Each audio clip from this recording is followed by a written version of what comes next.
Romanos capítulo 7. Comparación matrimonial. Muertos a la ley y unidos a Cristo. Hermanos, ustedes ya saben que la ley solo tiene poder sobre el que está vivo. Por ejemplo, la ley dice que una mujer casada debe permanecer unida a su marido mientras él esté vivo. Si el hombre muere, entonces ella queda libre de la ley del matrimonio. Sin embargo, si la mujer se casa con otro hombre mientras su esposo vive, ella comete adulterio.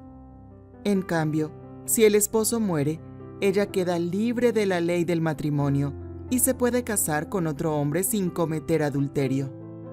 Hermanos míos, de la misma manera, lo que ustedes eran antes murió cuando fueron unidos al cuerpo de Cristo. Ahora pertenecen a otro, a Cristo, que resucitó de la muerte. Y puesto que le pertenecen, pueden vivir una vida útil para Dios. Antes vivíamos una vida guiada por deseos perversos, porque la ley nos hizo sentir deseos de utilizar el cuerpo para pecar, y todo lo que sacábamos con ello era la muerte. Pero ahora hemos muerto a la ley, porque nos limitaba, y fuimos liberados de ella. Ahora servimos a Dios de una manera nueva por medio del Espíritu, y no servimos ya a la antigua manera de la ley escrita. Nuestra lucha contra el pecado. ¿Eso significa que la ley es pecado? Claro que no, pero la ley era la única manera de saber qué es el pecado. Por ejemplo, no sabía lo que significa desear lo que no me pertenece, pero la ley decía, no desees lo que no te pertenece, y solo entonces fue cuando lo entendí. El pecado se aprovechó de la ley, usando en mi contra ese mandamiento para despertar en mí toda clase de malos deseos, pues el pecado no tiene poder cuando no hay ley.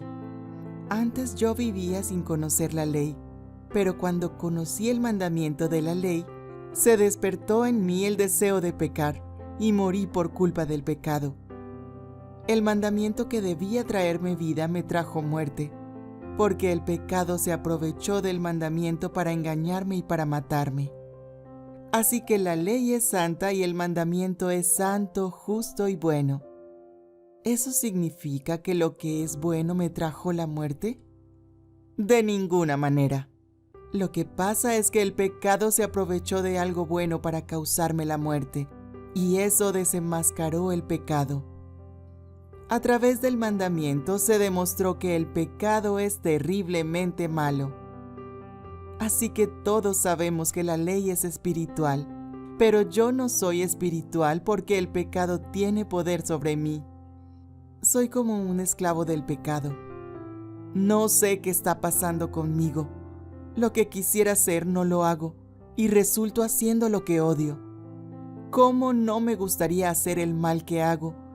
Eso significa que reconozco que la ley es buena, pero en realidad no soy yo el que hace esas maldades, sino el pecado que vive en mí. Yo sé que en mí el bien no tiene vida, es decir, no reside en mi naturaleza humana. Hay en mí el deseo de hacer el bien, pero no puedo llevarlo a cabo. En efecto, no hago el bien que quiero hacer, sino que hago el mal que no quiero hacer. Entonces, si hago lo que no quiero hacer, no soy en realidad yo el que hace el mal, sino el pecado que vive en mí. Así que he aprendido esta regla. Aunque quiero hacer el bien, el mal está ahí conmigo. En mi interior yo estoy de acuerdo con la ley de Dios, pero veo que aunque mi mente la acepta, en mi cuerpo hay otra ley que lucha contra la ley de Dios. Esa otra ley es la que impone el pecado. Esa ley vive en mi cuerpo y me hace prisionero del pecado. Eso es terrible. ¿Quién me salvará de este cuerpo que me causa muerte? Dios me salvará. Le doy gracias a Él por medio de nuestro Señor Jesucristo. Así que mi intención es servir a la ley establecida por Dios, pero con mi cuerpo actúo como esclavo de una ley establecida por el pecado.